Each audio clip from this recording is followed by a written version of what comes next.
अस्सलाम वालेकुम, good evening ladies and gentleman. उम्मीद करता हूँ आप सब ठीक हैं। मैं फैसल डेरी आपकी खुशामदीद कहता हूँ आज के नए एपिसोड में, जिसका नाम है mid week market recap by foundation securities, जहां हम डिस्कस करेंगे की performance takeaways of PSX from the beginning of this week. अगर हम परफॉर्मेंस लेवल पे निगाह डालें तो पीर वाले दिन KSE 100 index open at 40,344 index level के साथ, और आज वेडनेसडे वाले दिन इंडेक्स की क्लोजिंग आई है 38,924 इंडेक्स पॉइंट के साथ। मजमूई तौर पे 1420 पॉइंट की गिरावट देखी है in the benchmark KSE 100 index over the last 3 working days. अगर हम परफॉर्मेंस लेवल पे निगाह डालें तो पीर वाले दिन केएसई 100 इंडेक्स में मजमूई तौर पे 85 मिलियन शेयर्स का काम देखा गया, फॉलोड बाय ट्यूसडे वाले दिन 125 मिलियन शेयर्स का काम देखा गया, और आज वेडनेसडे वाले दिन 80 मिलियन शेयर्स का मजमूई तौर पे काम देखा गया in the benchmark KSE 100 index, down by 35% on day basis. इस वीक का स्टार्ट तो एक रोलर कोस्टर राइड की तरह हुआ है, जिसमें वीक स्टार्ट तो बड़ा डल सेंटिमेंट्स के साथ रहा, और लेकिन मंगल वाले दिन हमने देखा मजमूई तौर पे ब्लड बात नजर आया in on the floor of the PSX across the board, जिसमें हर सेक्टर के अंदर हमने देखा कि एक सेलिंग प्रेशर आया, और जिसकी बुनियादी वजह ये नजर आई कि एक रिडेम्पशन कॉल थी, सिस्टमैटिक रिडेम्पशन कॉल नजर आई इंश्योरेंस सेक्टर की तरफ से और म्यूचुअल फंड्स की तरफ से, बड़ी हैवी सेलिंग नजर आई across the board in PSX.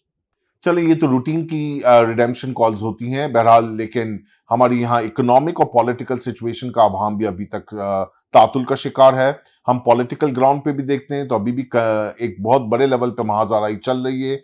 Political side पर अगर देखें तो पंजाब असेंबली तहलील कर दी गई है, केपी की असेंबली तहलील कर दी गई है। अब व्हाट नेक्स्ट, वहां कौमी असेंबली के अंदर 35 इस्तीफे मंजूर कर लिए गए पीटीआई के, तो समझ नहीं आ रहा कि किस करवट चीजें जा रही हैं और किस तरफ होने जा रहा है पॉलिटिकल महाजाराई का मामला।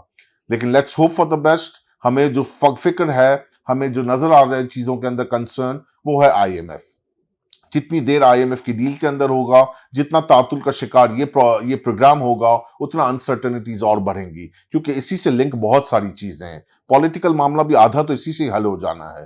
तो अगर हम आईएमएफ की डील को सक्सेसफुली हिट कर जाते हैं तो हमारे रुपये के ऊपर प्रेशर भी बेहतर हो जाएगा। बायलैटरल और मल्टीलैटरल से जो इमदाद और जो लोन्स आने की कंडीशंस हैं और जो हम एक्सपेक्टेशंस रख के बैठे हुए हैं, वो चीज हमारी रिजर्व्स के ऊपर भी एक बहुत मस्बत असर डालेगी। So looking at the overall situation, IMF का प्लान या आईएमएफ का प्रोग्राम होना बहुत जरूरी है। एंड थैंक गॉड आज media, according to the media, finance minister साहब ने कहा है कि हम हिकमत अमली तैयार कर चुके हैं आईएमएफ में जाने के लिए, और जिसमें हम बहुत जल्द एक्सपेक्ट कर सकते हैं कि गवर्नमेंट की तरफ से जो ओगरा प्रपोजल रहा है गैस टैरिफ बढ़ाने का, और इलेक्ट्रिसिटी टैरिफ तो खैर बढ़ ही चुके हैं 4 रुपए समथिंग, लेकिन गैस टैरिफ बढ़ाने का जो प्रपोजल है 74% से, वो बहुत अनकरीब होता हुआ नजर आ रहा है, which gives us the clue कि जी आईएमएफ की तरफ इनका ये इकदाम है, because this is one of the pre condition of this program to be entered. और साथ ही साथ ये भी नहीं है, बल्कि एक्सचेंज रेट को भी आपको मार्केट बेस करना है, और कुछ और नए टैक्सेस का भी उन्होंने मशवरा दिया है पाकिस्तान को कि ये नए टैक्सेस भी आपने इंप्लीमेंट करने हैं। तो वो कंसर्न्स अपनी जगह पे है। देखिए, आज थोड़ा ब्रीथर स्पेस मार्केट में नजर आया, कुछ हद तक रिकवरी नजर आई है। That really does not mean कि हम बहुत ज्यादा बुलिश ट्रेंड के अंदर आ गए हैं। बियरिश ट्रेंड अभी भी परसिस्ट करता है। समझने की सिर्फ जरूरत यह है कि छोटा मोटा पुल बैक आता रहेगा, लेकिन concerns on the political as well as more on the economic side वो अपनी जगह वैलिड हैं, और वो उस चीजों को देखते हुए अभी भी हमारा एडवाइस यही होगा कि बहुत ज्यादा शॉर्ट टर्म फोकस रह के काम करना चाहिए। अभी लॉन्ग टर्म चीजों के अंदर क्लैरिटी का वेट करना चाहिए। इकोनॉमिक फ्रंट पे ये भी कंसर्न है, और हम रोजाना खबरें भी देख रहे हैं कि लोकल बिजनेसमैन भी बड़ा कंफ्यूज है कि उनके एलसीज नहीं खुल पा रही हैं to import the raw material of the basic necessities, और जो प्रोडक्शन के लिए इनको जरूरत है। तो उसकी वजह से भी बहुत सारी चीजें बिखरी हुई हैं, और ये कंसर्न शो करते हैं कि आपके लोकल बिजनेस की क्या कंडीशन है, और जिसकी वजह से हम देखते हैं कि इसका ट्रांसलेशन हमारी इक्विटी मार्केट्स पे भी नजर आता है नेगेटिवली।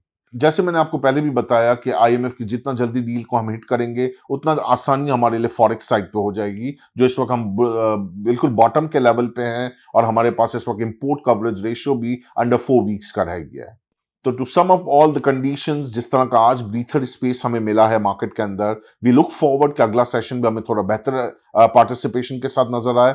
लेकिन आगे के लिए कंसर्न है, बुक योर प्रॉफिट्स जहां जहां प्रॉफिट्स आपको समझ में आ रहे हैं, and focus largely on SOEs stocks, state owned enterprise stocks, जिसमें गवर्नमेंट का कोई ना कोई इकदाम नजर आ रहा है, कोई ना कोई रेलेवेंट स्टोरी बिल्डअप होती हुई नजर आ रही है, जिसमें चाहे गैस प्राइसेस बढ़ने के हवाले से हो और रेजोल्यूशन ऑफ गैस का सर्कुलर डेट का जो मैटर है उसके हवाले से हो। तो ये वो इवेंट्स हैं जो एसओईस के अंदर एक पॉजिटिविटी, एक सेंटिमेंट्स को बेहतर रखेंगे कमिंग डेज के अंदर भी, और उसमें वॉलेटिलिटी का चांसेस लिटिल बिट कम रहेगा।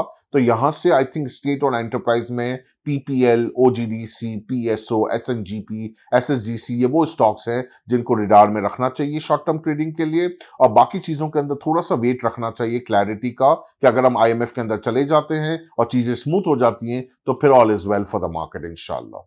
We look forward your feedback at info@fs.com.pk. Your feedback is at most important to us. Till then, I Faisal Dhedi signing off. Take good care of yourself and your investment too.